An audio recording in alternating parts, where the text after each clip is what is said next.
The iron and steel industry is a basic industry. Now, when I say basic means it is a base for other industries, because when steel is made, matlab kya? Steel sheets are made or steel rods are made, which is used by other industries. Like construction companies require cement and steel. So steel becomes base.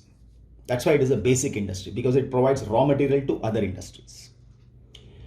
Production and consumption of steel is kind of an index of a country's development.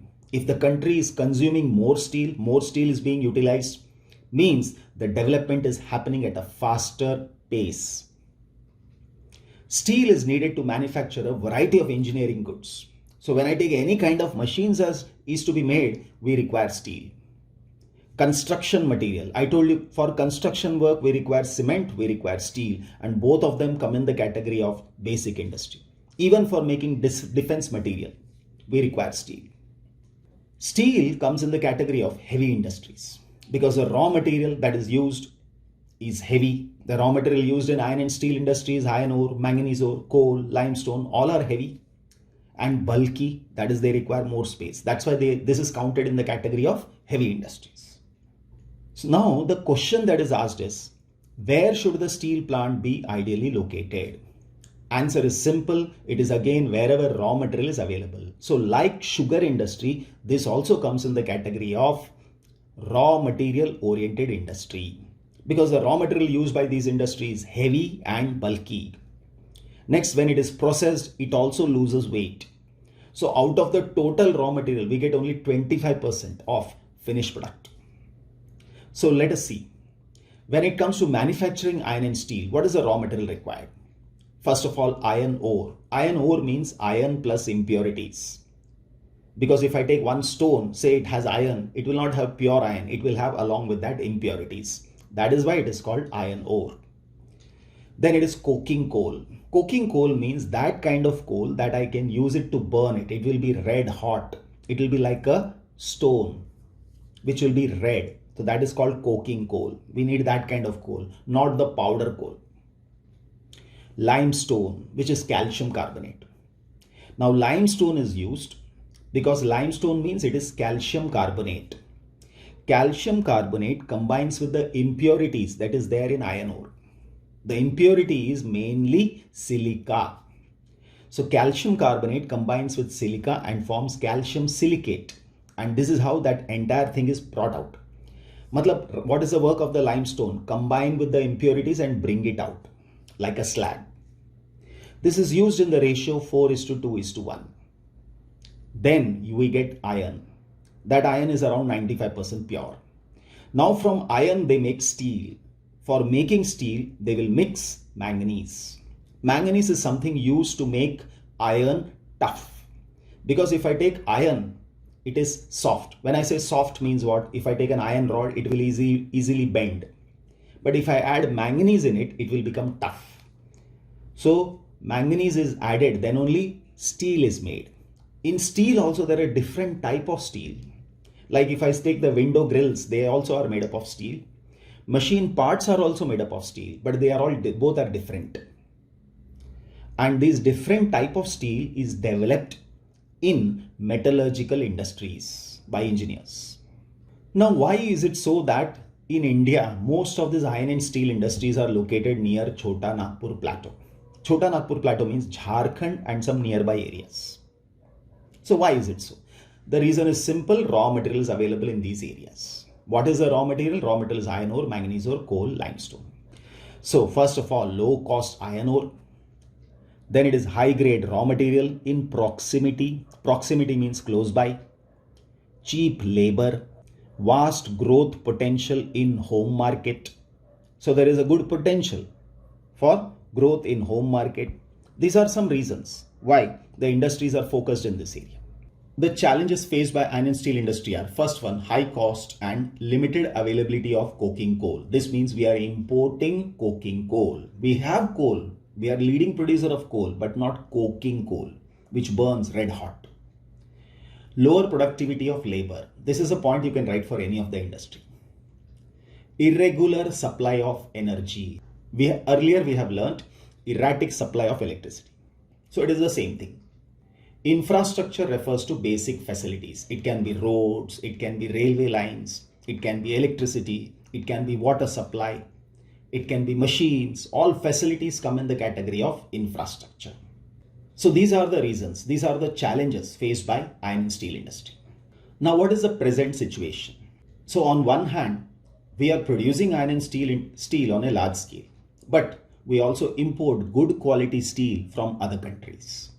The overall production of steel is sufficient to meet our domestic demands, but still we are importing good quality steel from other countries. Now, in our country, after 1981, the country has introduced LPG. LPG is liberalization, privatization, and globalization. And because of that, starting an industry has become easy. So we can say liberalization and foreign direct investment means foreigners can invest in Indian companies, have given a boost, that is a speed up to the industry with the efforts of private entrepreneurs, private businessmen. So this is it, that is liberalization and foreign direct investments have given a boost to the industry with the efforts of private entrepreneurs. Now another factor is there is a need to allocate resources for research and development. We need to invest more into research and development, then only we can be competitive at international level. Aluminium smelting industry. So when it comes to aluminium purifying industry, this industry is the second most important metallurgical industry in India. Metallurgical industry is industries which develop different type of metals. It is light, resistant to corrosion, means it does not get rusted. It's a good conductor of heat, and it is malleable. Malleable means we can make thin sheets out of it. It becomes strong when it is mixed with other metals. It is used to manufacture aircraft, utensils, wires. It is used as a substitute of steel. So there are many places, instead of steel, we use aluminium. Say, many parts of the train. Earlier, supposing steel was used, now they may use aluminium. The reason is it is lighter, so it will reduce the weight of the coaches of the train, and in that way consumption of electricity will be less. Then it is copper, zinc, lead. Okay, so instead of copper, instead of zinc, in many places this can be utilized. Aluminium smelting plant are located generally wherever there is good amount of electricity available. The reason is for the purification of aluminium. Generally, we get aluminium from bauxite, which is the ore. Now, where is it located? In India, it is Odisha, West Bengal, Kerala, Uttar Pradesh, Chhattisgarh, Maharashtra, Tamil Nadu. These are some of the states that produce aluminium. So we produce aluminium on a large scale. We also export it. But in our country, we are lacking in copper. So many a time, say to Japan, we export aluminium and we buy copper from them. The reason is in our country, copper reserves are very less. And even wherever possible, instead of copper, we make use of aluminium. Talking about chemical industries. Chemical industries are widely spread in our country. They comprise of both large and small manufacturing units. And there is a rapid growth in both the areas, organic and inorganic sector. When I say inorganic chemicals, they include sulfuric acid, which is used to manufacture fertilizers, synthetic fibers, plastic, adhesives, paint, dyestuffs. Then it is nitric acid, alkalis, soda ash. These are used to make glass, soap, detergents, paper, and caustic soda. Then it is organic chemicals. In that it comes petrochemical industries. Because in petrochemical industries, the raw material is crude oil. And crude oil, you will get it by drilling in the earth. Sometimes it can be deep from the sea, or it can be from the surface of the earth in some other place. But then that is purely organic, which is used to manufacture many things out of it. Some of them are synthetic fibers, synthetic rubber, plastic, dyestuffs, drugs, and even pharmaceutical industries. Organic chemical plants are located near oil refineries or petrochemical plants. And most of them are in the coastal areas because the raw material comes by waterways. So loading, unloading becomes easy, and they are highly inflammable. So it should not be transported across the land. The chemical industry itself consumes it on a very large scale.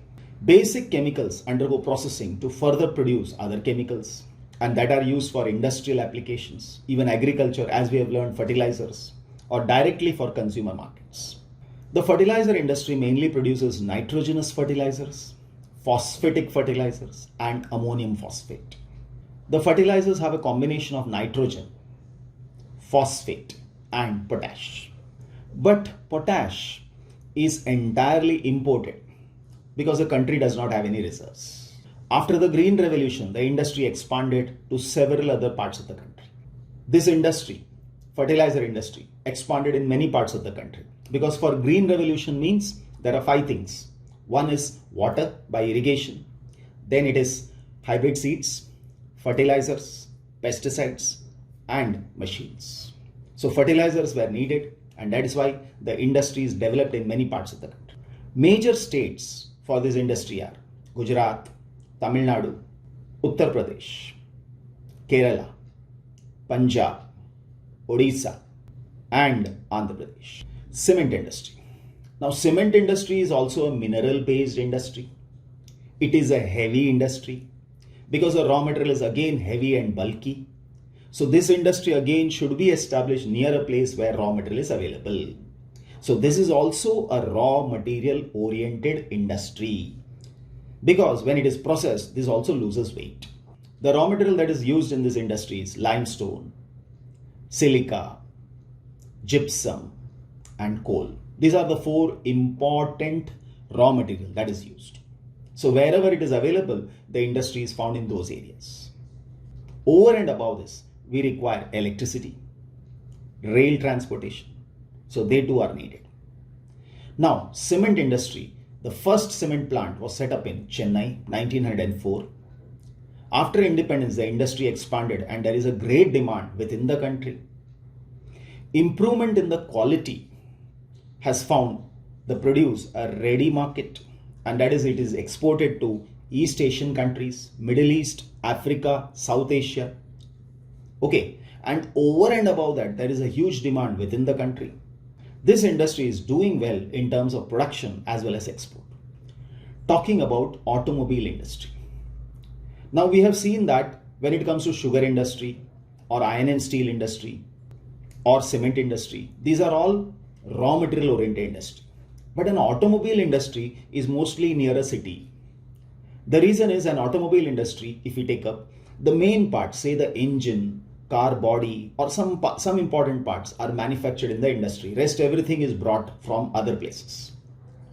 Say glass will come from glass industry, paint will come from paint industry, tires and tubes will come from tire industry. They are assembled. So these industries are mostly near the city because the city is well connected by roadways, railways, many a times waterways and airways. That's the reason. So what are automobile industries? Industries that provide quick transport for goods, services and passengers. Trucks, buses, cars, motorcycles, scooter, three-wheelers, multi-utility vehicles, these are all manufactured. After liberalization, there was a healthy growth of industries. The reason is liberalization. Okay, many industries have developed within the country. Now in India, the industries is mainly located in the cities. Like we have it around Mumbai, Delhi, Kolkata, Chennai, and other important cities in India. The next industry is the IT industry. When it comes to IT industry, we are leaders in this area. In a way, we rank number 1 in the world because you will see Indians working even in other developed countries. So the electronic industry covers a wide range of products. It is television, telephones, computers, and many other equipments. Other area is there is continuous growth in the hardware and software, and this is the key to the success of IT industry.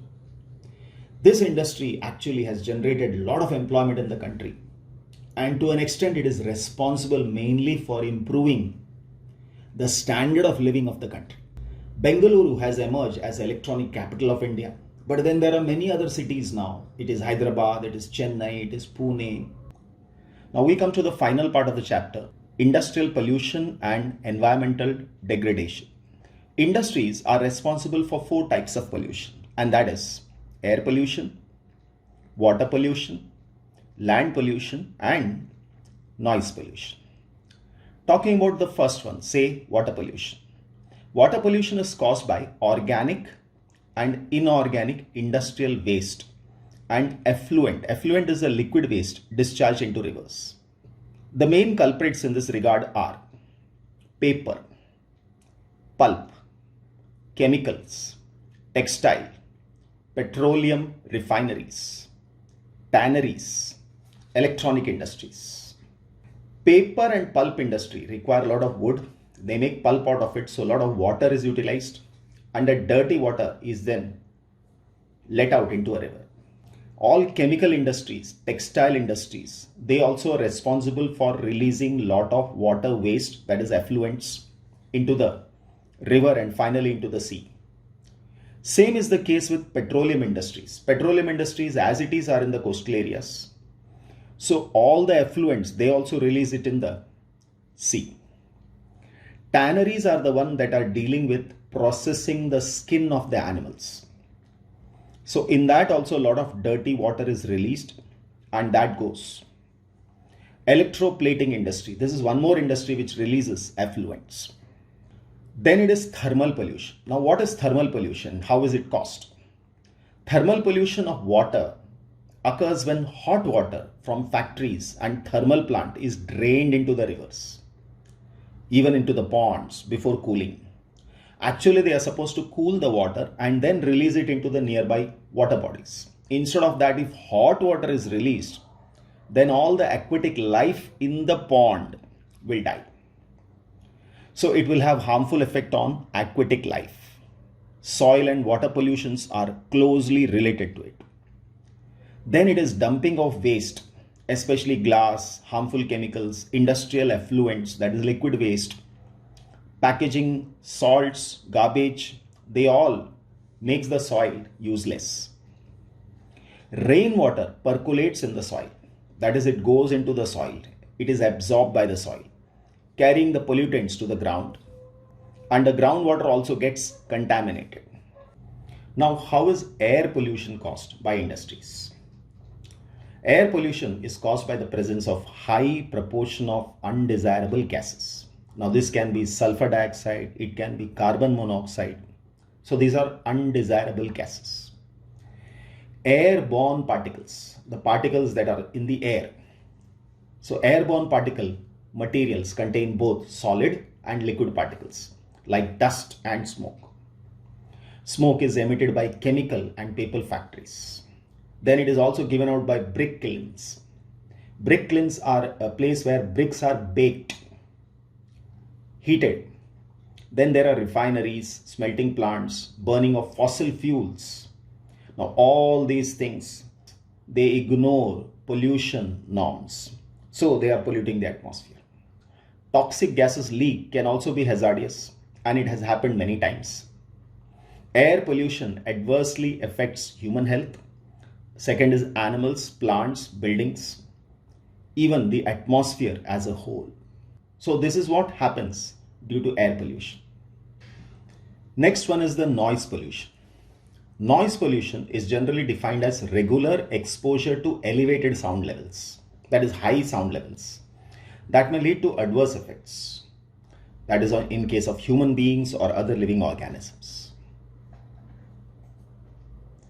It results in irritation, that is one, anger, stress, causes hearing impairment, increased heart rate, blood pressure among psychologically affected people. Industrial and construction activities, machinery, factory equipments, generators, they all make a lot of noise. Now, what are the measures adopted to decrease water pollution?